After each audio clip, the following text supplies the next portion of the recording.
Oi, oi, glória a Deus. Saúde, amada igreja, com a graça e a paz do Senhor Jesus, amém? Amém? Glória a Deus. Crianças e jovens? Eu acho que sim, né? Vai ter classe de jovens? Estamos com algumas ausências, né, nesse primeiro domingo. Creio que nos próximos vamos ter todos os irmãos aqui. Amém. Que músicas maravilhosas, né? Combinam muito com o assunto que a gente vai começar a estudar hoje. Confesso para os irmãos que eu estava decidido a falar sobre um determinado assunto, mas eu não estava sentindo paz, eu não sentia que era esse assunto que Deus queria que nós tratássemos. Foi quando me veio à mente a possibilidade de falar sobre o fruto do Espírito. Não no plural, certo? Como normalmente se diz, não são os frutos do Espírito, e sim no singular a gente vai ver por quê, certo?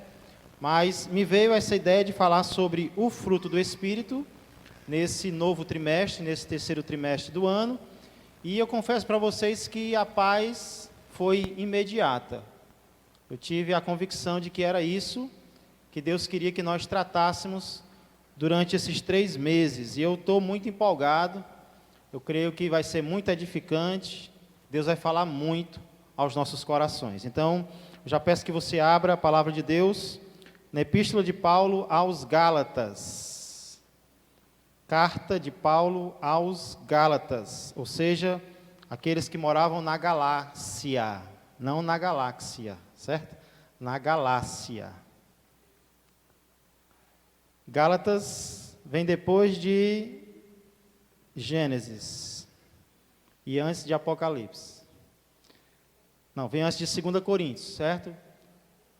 Mateus, Marcos, Lucas, João, Atos, Romanos, 1 Coríntios, 2 Coríntios, Gálatas. Irmãos, a vontade que me deu foi de ir logo tratando dos versículos que descrevem o fruto do Espírito. Mas primeiro, eu creio que a gente precisa se situar um pouco nessa carta, nessa epístola, na qual se encontram os versículos que falam sobre o fruto do Espírito, certo? A carta aos Gálatas é, por assim dizer, a epístola mais brava do apóstolo Paulo. A epístola mais dura, aquela em que o apóstolo Paulo parece até estar um pouco irritado com a igreja. E a gente já começa notando isso logo no início da carta. Por quê? Porque, diferentemente das outras epístolas, nós não temos aqui uma saudação formal. Nós não temos aqui Paulo saudando a igreja com a graça e a paz do Senhor Jesus, não. Paulo já começa, como se diz aqui no Ceará, com os 2 pés, né? Ele já começa mostrando que a autoridade dele não vem de homens, e sim de Deus. Vamos ler o início do capítulo 1. Olha aí. Paulo, apóstolo, aí o que a gente esperaria? Da parte de Deus, graça, misericórdia e paz. Não é assim que ele faz? Né? Normalmente, que Deus abençoe vocês. Mas como é que ele começa? Não da parte de homens, nem por intermédio de homem algum, mas por Jesus Cristo e por Deus Pai, que o ressuscitou dentre os mortos. Então, aí Paulo, depois desses versículos, já vai, versículo 6, dizer: admira-me que estejais passando tão depressa daquele que vos chamou na graça de Cristo para outro evangelho. Então ele já começa repreendendo. Paulo já começa reclamando, já começa mostrando erros. E qual a razão desse humor de Paulo? Qual a razão dessa inquietação de Paulo com essa igreja? O motivo eram os judaizantes. Pastor, e o que eram os judaizantes? Eram aqueles que ensinavam que mesmo você se convertendo a Jesus Cristo, você precisava guardar a lei de Moisés.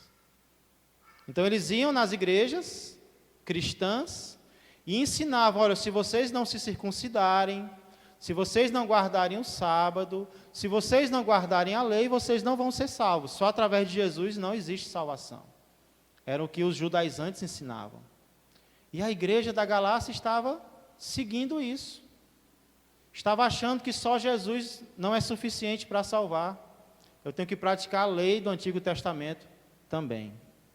Então isso preocupou muito Paulo, porque isso estava, de certa forma, desvirtuando o Evangelho de Jesus. Toda religião que ensina que Jesus não é suficiente está errada, porque Jesus é suficiente para a nossa salvação. Ele fez tudo por nós. Agora, se nós confiarmos nele e seguirmos a ele, nós seremos salvos. Mas muitas religiões ensinam que Jesus não é suficiente. E era o que estava acontecendo aqui. Isso indignou Paulo. E ele passa boa parte da carta mostrando que a nossa salvação é através da fé em Jesus e não da prática da lei. Olha, por exemplo, capítulo 5, versículo 4. O que ele diz para esses crentes que receberam Jesus como Salvador e agora estavam acreditando na ideia que precisavam seguir a lei de Moisés, a lei que já tinha passado? Verso 4, Paulo diz, palavras duras aqui: de Cristo vos desligastes, vós que procurais justificar-vos na lei, da graça decaístes. É possível estar na graça e cair da graça? Paulo está mostrando aqui que sim. Vocês estão se desligando de Cristo. Vocês estão deixando de confiar em Cristo. Vocês estavam na graça, mas estão caindo da graça. Vocês não estão progredindo, vocês estão regredindo. Então é um perigo muito grande que todos nós corremos. Certo? Então Paulo gasta boa parte da epístola aos Gálatas para mostrar que não é através do cumprimento da lei que nós somos salvos, porque se fosse, coitados de nós, né? Quem conseguiria guardar a lei? A lei não é para a salvação, a lei é para a preservação da vida, é para uma vida melhor, né? Uma vida que agrada a Deus. A lei nunca foi para salvar. Os judeus foi que entenderam errado. Deus sabe que o homem não pode ser salvo pelas obras. Foi para ter uma vida melhor na terra. Então, Paulo tem esse objetivo. Mas aí alguém pode dizer, mas Paulo, será que uma vida sem lei, ela não se torna uma vida de libertinagem? Será que o ser humano não precisa de lei para andar na linha, para andar corretamente? Será que se nós tirarmos a lei do crente, ele não vai viver uma vida de licenciosidade, uma vida no pecado? A resposta que Paulo dá é não. E por que não, Paulo? Porque o crente tem o Espírito Santo de Deus para o guiar. Ele não precisa cumprir a lei como os judeus no Antigo Testamento cumpriam. Isso não vai fazer dele uma pessoa libertina. Por quê? Porque agora ele tem o Espírito Santo dentro dele, e o Espírito Santo dentro dele vai gerar uma transformação de vida. É isso o que nos traz agora para o início dos versículos que nós estudaremos, que se encontram no capítulo 5, verso 22. Gálatas 5, 22 até o 23, até o 24, são os versos que nós vamos estudar nesse trimestre. E aproveitando que a gente está na escola, vamos começar a memorizar esses versículos? Amém? Gálatas 5, 22 a 24, eu estou usando a versão Almeida Revista Atualizada, conhecida como ARA, certo? Mas você pode memorizar aí na sua. Então vamos ler aqui. Mas o fruto do Espírito é amor, alegria, paz, longanimidade, benignidade, bondade, fidelidade, mansidão, domínio próprio. Contra estas coisas não há lei. É como se Paulo estivesse dizendo: vocês não querem cumprir a lei? Pois está aqui. Contra isso aqui não existe lei. E os que são de Cristo Jesus crucificaram a carne com as suas paixões e concupiscências. Vamos lá novamente? Quem tiver a mesma versão que eu, lê comigo, tá bom? Mas o fruto do Espírito é amor, alegria, paz, longanimidade, benignidade, bondade, fidelidade, mansidão, domínio próprio. Contra estas coisas não há lei. Vamos só por aqui, certo? Novamente. Mas o fruto do Espírito é amor, alegria, paz, longanimidade, benignidade, bondade, fidelidade, mansidão, domínio próprio. Contra estas coisas não há lei. Muito linda a última música que os meninos cantaram, né? O caráter de Cristo em nós combina muito com o fruto do Espírito. Irmãos, o fruto do Espírito possui, digamos assim, 9 gomos, ou 9 partes. E a gente vai estudar cada gomo de um por um durante esse trimestre, certo? Amor, alegria, cada um por domingo. Mas hoje, eu quero notar com você a primeira palavrinha que aparece aí no início do verso 22. Qual é? Primeira palavra do versículo. Mais. O que essa palavrinha, que ideia ela passa? Porém, uma ideia de contraste, né? Uma ideia de oposição ao que vem antes. E o que é que vem antes? Versículos anteriores, Paulo fala sobre as obras da carne. E o que são as obras da carne?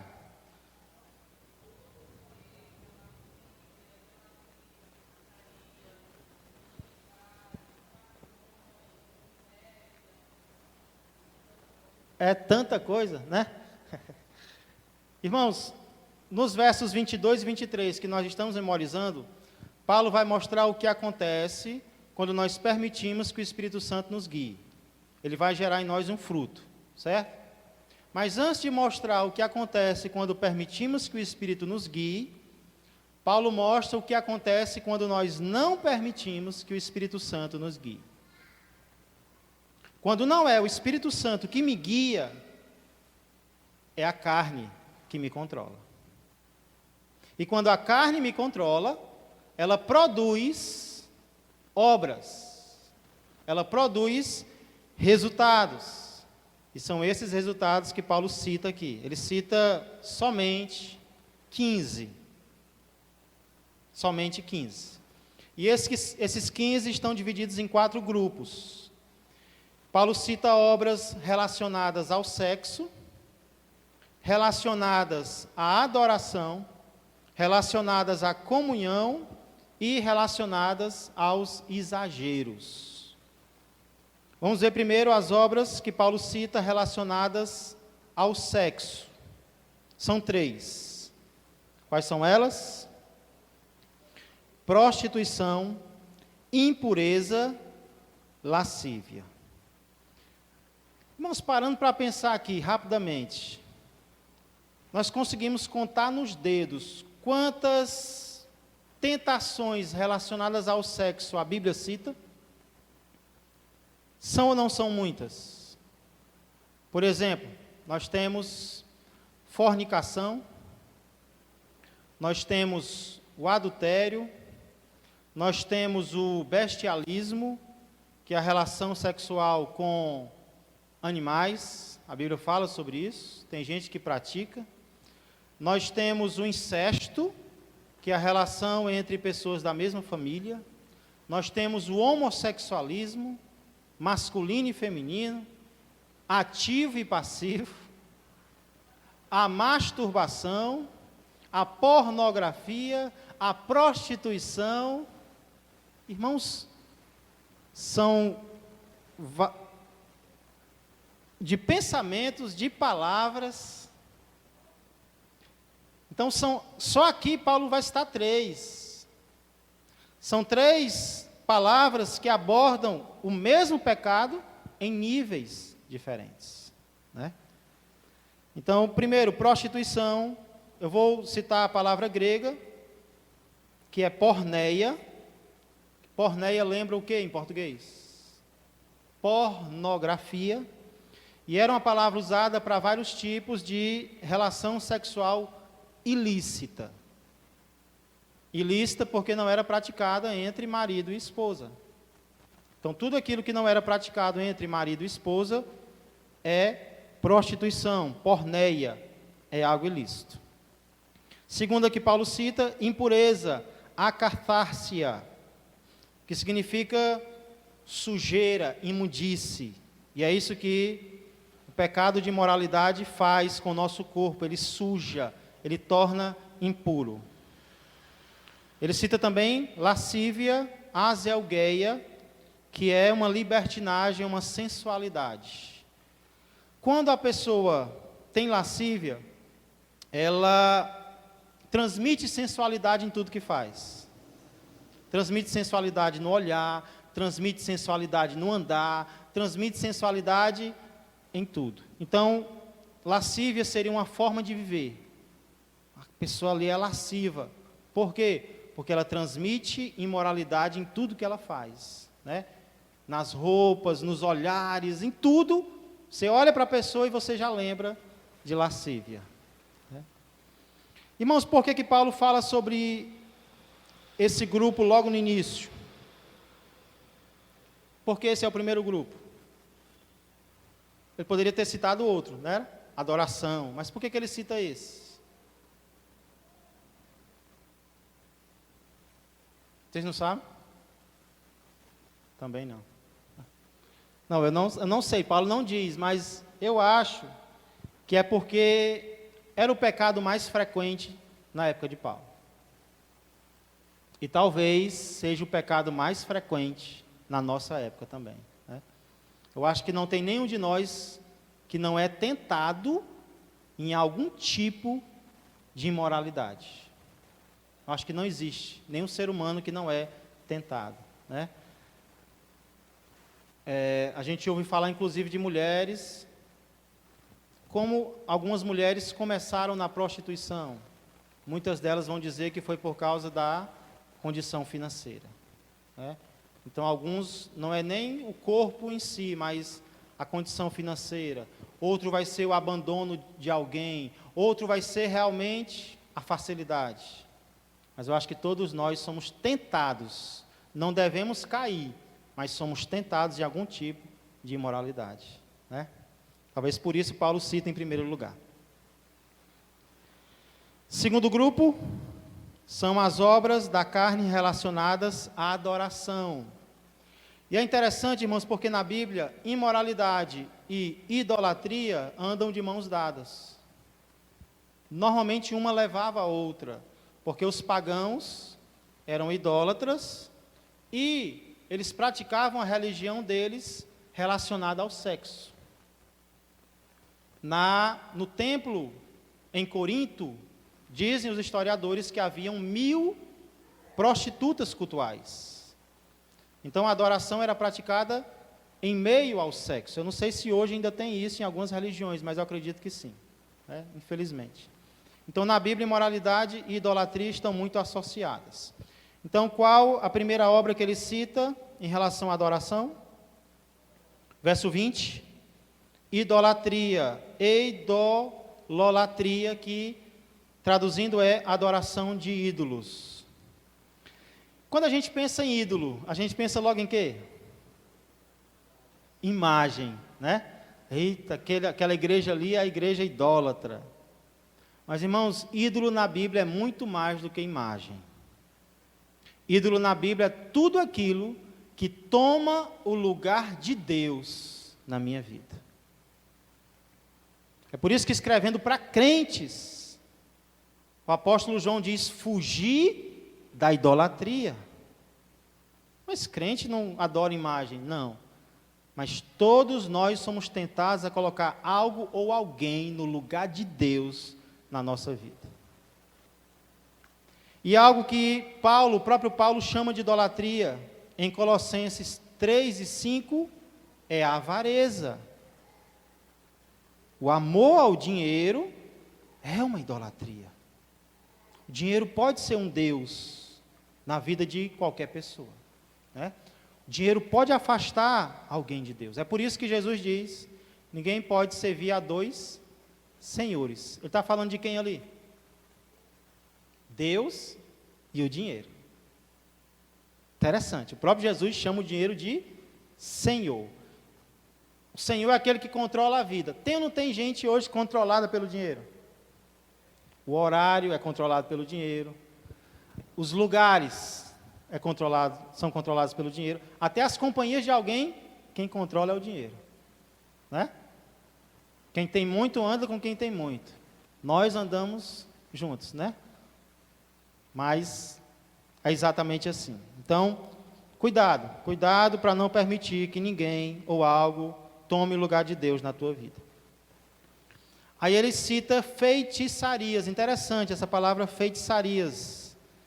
No grego é algo muito comum aqui na região metropolitana de Fortaleza. O que tem muito aqui em Fortaleza?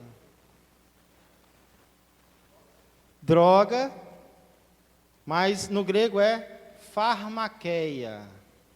Lembra o quê? Farmácia. A farmaqueia era o uso de substâncias para efeitos mágicos. Então, o que Paulo está citando aqui? Feitiçarias, bruxaria. Então, era você usar substâncias para algum efeito, para fazer algo. Como é? Empatia? Simpatia, muito bem lembrado, irmãos. Se encaixa aqui em feitiçarias. Só serve para quem acreditar. Amém. Se a gente estiver protegido por Deus, é aí que não adianta mesmo, né? Amém. Agora, irmãos, pegando aí o comentário da nossa amada irmã, será que o protestantismo não está virando cada dia mais uma religião de feitiçaria? Como assim, pastor? Muitas vezes a gente escuta de igrejas que estão transferindo a confiança em Deus para a confiança em objetos. Se você adquirir esse objeto, você vai ser abençoado, né? Não, estou dando um exemplo, irmão. Não vamos vender esse objeto aqui, não. O que é magia, irmãos? Magia é eu acreditar que algo que eu manipulo ou um ritual que eu pratico vão fazer uma diferença na minha vida. Então, se você passar pelo corredor da igreja 7 vezes, um milagre vai acontecer na tua vida. O que é isso? É fé? Não, isso é magia. Onde é que a gente vê o apóstolo Paulo dizendo, na epístola dele, que o crente atravesse o corredor 7 vezes que ele vai ser abençoado? Isso não existe, né? Se você adquirir o objeto tal, a toalha tal, se você adquirir o travesseiro tal, se você varrer a casa com a vassoura tal, irmãos, isso é magia, isso é bruxaria, isso não é cristianismo. Cristianismo é eu orar, é eu confiar que Deus está no controle da minha vida e entregar e depender dele. O que é magia? É eu achar que um ritual que eu pratico vai fazer um milagre na minha vida. E muitas igrejas estão praticando isso. E como o povo brasileiro é místico, a palavra é essa, místico, acredita nos mistérios, né? Isso acaba enchendo muitas igrejas. Mas isso não é fé, isso não é cristianismo, certo? Fé é eu acreditar que Deus tem o controle de tudo, Ele sabe o que é melhor para mim, eu vou fazer a minha parte, eu vou confiar, eu vou entregar, mas quem vai decidir é Ele. Amém? Então, tudo aqui tem uma forma que é usada ainda hoje, a gente não pode se deter nisso, tá bom? Relacionadas à comunhão, interessante, é o grupo maior. Relacionadas à comunhão, o grupo maior de obras da carne que Paulo cita começa com inimizades. A palavra inimizade significa hostilidade ou até ódio. Será que tem crente que tem ódio de crente? Será que tem crente que pode alimentar ódio de um ser humano, de alguém? Claro, irmãos. Isso é possível.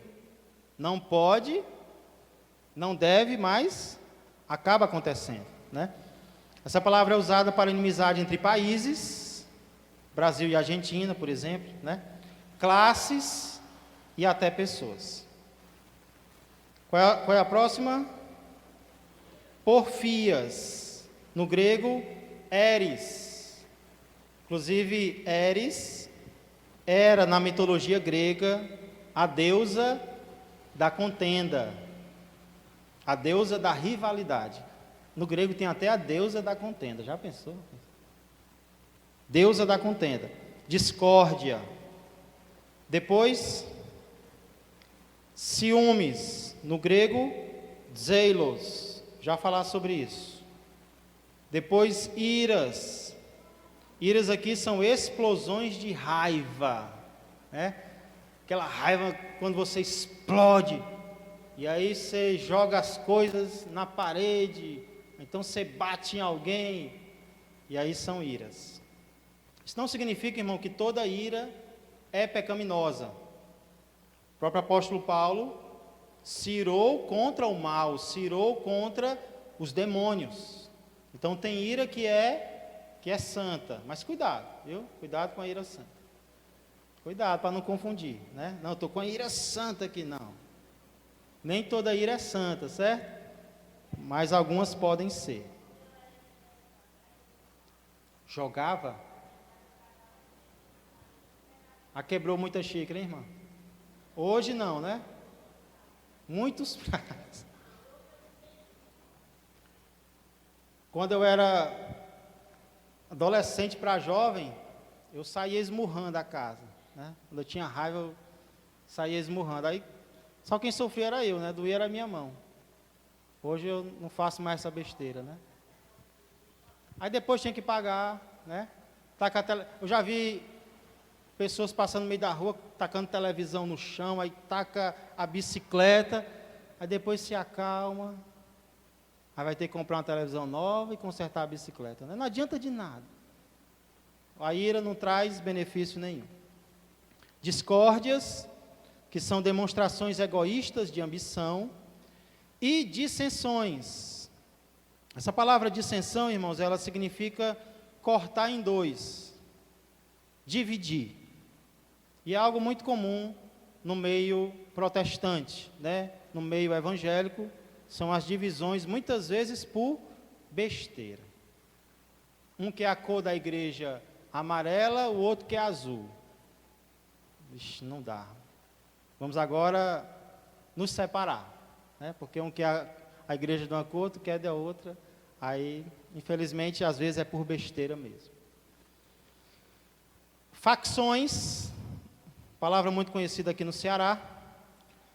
No grego é airesis, de onde vem heresia, seita, que nada mais são do que divisões dentro do cristianismo. E para concluir, invejas. Irmãos, inveja e ciúme são palavras muito parecidas.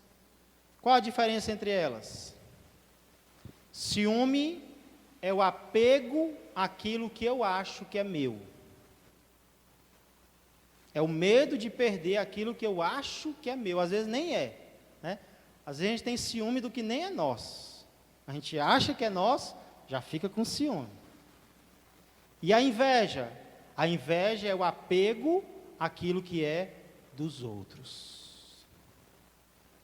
Então, no ciúme você tem medo de perder. Isso não é amor. O amor não tem medo de perder.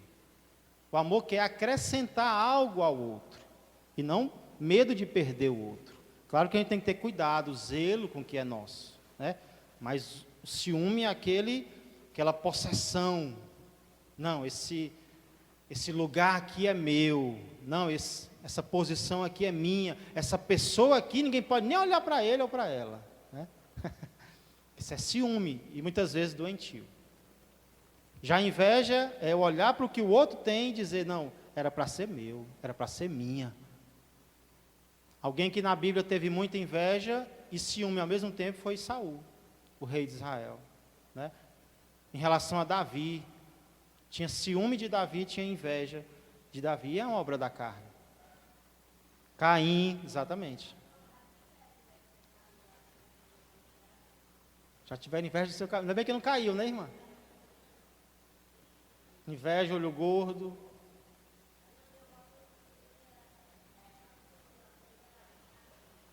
Maria do cabelo. Interessante, né, irmão? O ser humano, ele tem essa tendência mesmo, de ter inveja. Aquele que ele não tem, né? Essa irmã Maria é uma benção. Irmãos, o fato de ser o grupo maior, esse grupo da comunhão, mostra que é um tipo de pecado muito frequente. Inclusive nas igrejas, precisamos lutar muito contra isso. Problemas interpessoais. Muitas vezes a gente desiste ou quer desistir de seguir a Cristo por causa de problemas com o outro, né? Por causa de dissensões, por causa de facções, por causa de discórdias, de porfias. Então nós precisamos estar preparados para isso. Eu sempre falo sobre isso. Se prepare para pisarem no teu pé. Porque igreja é família, e família é imperfeita. Não venha para a igreja achando que vai ser sempre tudo perfeito, você vai ser sempre bem tratado, tapete vermelho. Olha o dedinho. Somos humanos. E muitas vezes nós vamos pecar uns contra os outros, sim. O que nós não podemos é permanecer no pecado. Vamos nos arrepender, vamos pedir perdão e vamos nos perdoar, certo? Mas coisas assim vão acontecer sempre. Exatamente. A irmã Ângela um dia disse algo que eu concordo. Nem os dedos da nossa mão são iguais, né? Abençoado para não dizer outra coisa, né? É verdade. Agora, irmãos, a Bíblia também mostra que existem muitas consequências para quem não resolve os problemas pessoais. Eu vi até um meme, que é uma foto engraçada, dizendo assim: evangélicos no dia do juízo final descobrindo que para irem para o céu precisavam amar o próximo, né? E uma mulher assustada, vixe, tinha que amar o próximo para ir para o céu? Irmãos, a Bíblia enfatiza muito isso, né? Nós não podemos chegar no céu com mágoa, nós não podemos chegar no céu sem perdoar o irmão, porque isso vai fechar o nosso coração para Deus. Então, se você está com problema com alguém, já vai aí perdoando, já vai pensando na possibilidade de procurar essa pessoa. Para concluir, Paulo cita as obras relacionadas ao excesso ou ao exagero. São apenas duas. Primeira, qual é? Embriaguez? É? Na minha diz bebedices, que traduzindo é excesso de bebida. Aí alguém pergunta, pastor, e se não for excesso, pode? Porque a Bíblia proíbe o excesso, o exagero. Se for moderadamente, pode? Irmãos, literalmente a Bíblia proíbe o excesso, mas não quer dizer que beber moderadamente seja algo que a Bíblia incentive. Não. Primeiro, a Bíblia diz que nada pode me dominar. Nada. Todas as coisas me são lícitas, 1 Coríntios 6:12, mas nem todas me convêm. Todas as coisas me são lícitas, mas eu não me deixarei dominar por nenhuma delas. Então, nada que me domine é bom. Nada. Não, mas é só um pouquinho, só socialmente. Mas socialmente, todo final de semana tem. Algumas pessoas dizem, não, mas é só quando eu quero. Mas todo final de semana quer. Então, já é algo que está dominando. Eu não posso permitir que nada me domine, nem Coca-Cola, nem nada. Nada, nada, nada pode me dominar. Nem Coca-Cola, nem café. Vixe, café, às vezes eu tomo, às vezes não, certo? Mas foi só ontem, hoje não vai mais beber, né, irmã? Coca. Gilson. Pronto.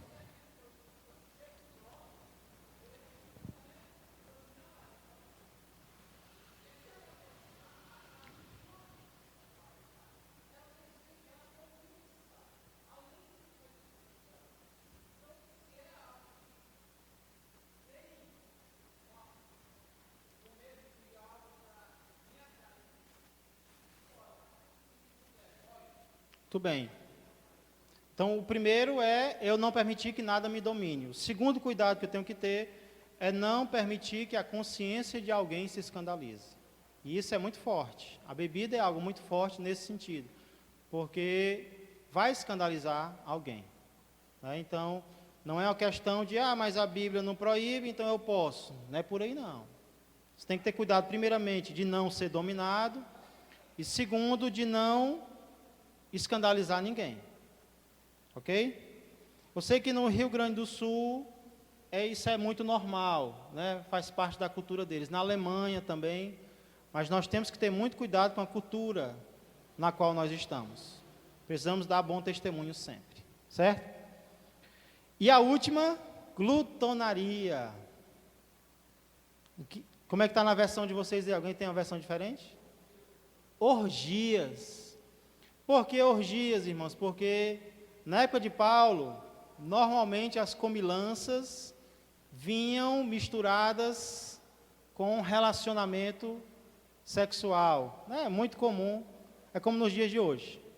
As festas têm bebida, tem comida e tem relacionamento imoral também. Por isso que se chama orgias. O que é glutonaria? Glutonaria é o excesso de comida. E, irmãos, a gente precisa ter muito cuidado aqui, porque isso vai variar de pessoa para pessoa. Vai ter gente para quem o excesso vai ser muita comida. E vai ter gente para quem o excesso vai ser um pouco, porque as pessoas vão variar com a capacidade de se alimentar. Tem gente que come, e parece que vai para dentro dos ossos, que nem caranguejo. Já tem gente que come um pouquinho e já demonstra uma aparência de que comeu muito, às vezes nem comeu. Então, o nosso corpo é diferente. Pastor, qual o critério? O critério é o seguinte: o que é saudável para o teu corpo. O critério é esse. Se você acha que comendo um pouco a mais não vai ser saudável, então você está sendo glutão. Você está usando um exagero. Mas talvez você vai comer muito, ainda vai precisar comer mais um pouco. Então aquilo não é exagero para você naquele momento, porque não vai fazer mal para o teu corpo, certo? Claro que a gente não vai entrar aqui em nutrição, não é o objetivo da nossa aula de hoje. Mas, olha esse critério. Isso que vai fazer bem ou mal para o meu corpo. Isso que é muito difícil, É muito difícil. Porque à medida que a gente vai descobrindo o que faz bem e o que faz mal, a gente vai tendo que tirar da nossa lista. Mas Deus quer que sejamos bons mordomos do nosso corpo, certo? Então, irmãos, 15 obras, e eu pergunto para vocês, essa lista é uma lista completa? Será que Paulo aqui cita todas as obras da carne, todos os pecados que existem? Sim ou não? Não, e como é que a gente sabe?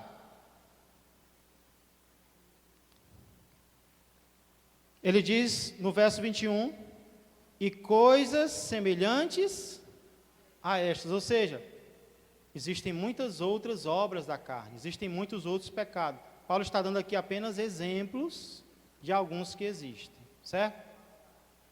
Irmãos, e quando a gente pensa nessas obras, e a gente olha para o mundo, a gente olha para as pessoas que ainda não entregaram a vida para Jesus, que preocupação essas obras causam nessas pessoas? Elas se preocupam com isso aqui? Não. Pelo contrário, elas até comemoram, né? É até motivo de comemoração. Olha aí, vamos beber, né? Vamos fazer isso ou aquilo. É motivo de comemoração. E nós também éramos assim. Só que hoje, isso não nos pertence mais. E por que, irmãos, que nós não podemos nos conformar com nenhuma destas obras? Por causa do que Paulo diz no final do versículo. A respeito das quais eu vos declaro, como já outrora vos preveni, Paulo já tinha dito e agora diz, eu vou repetir para vocês, que não herdarão o reino de Deus os que tais coisas praticam. Eu já tinha dito isso para vocês e eu vou repetir agora, que quem vive na prática de qualquer um destes pecados, seja ele qual for, não vai entrar no céu. É mais ou menos isso que Paulo está dizendo. Isso combina com o que a gente viu domingo passado, domingo à noite. Nós vimos que a salvação é pela fé. Mas ela traz o quê? Transformação. Ninguém vai entrar no céu sem primeiro ser transformado. Não, mas eu já aceitei Jesus. Ótimo. Quem aceita Jesus é transformado.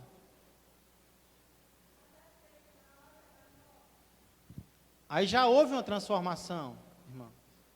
Por quê? Porque ela está expressando algo que ela nunca expressou, né? Aí ele vai entrar só pela misericórdia, né? Vai entrar no céu só pela misericórdia mesmo. É como se diz, escapou fedendo. Vocês conhecem essa expressão, escapou fedendo? E sabe por quê que ela, como foi que ela, não é da tina não, que a pessoa, não. Escapou fedendo é porque é alguém que sai do incêndio, não traz nada, mas pelo menos escapou. Fedendo a fumaça, mas escapou, né? Eu acho que tem gente que vai entrar no céu assim. Chegou lá, meu filho, você escapou fedendo, viu? Mas por que fedendo? Fedendo a fumaça, fedendo a fogo. É só história. Amém. Exatamente. Eu creio que não é o nosso objetivo, né? A gente quer entrar no céu com galardão, com recompensa, tendo agradado ao nosso Senhor. É por isso que não, quanto mais cedo, melhor. Eu me arrependo, irmãos, de ter perdido dias da minha vida não seguindo a Cristo. Pergunte, Maria. O que isso tem a ver, Maria? Pode escutar? Depois você me diz quais são as músicas que eu lhe digo se pode, tá bom? Depois você me diz as músicas que eu vou lhe dizer se pode, tá bom? Seu irmão é pastor e diz que não tem nada. É, você tem irmão pastor, Maria? Goiânia? Ok. Depois a gente conversa, viu?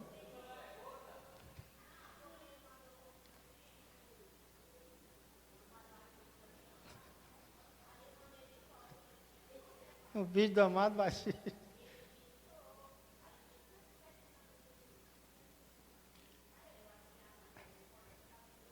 Do Amado Batista principalmente, né?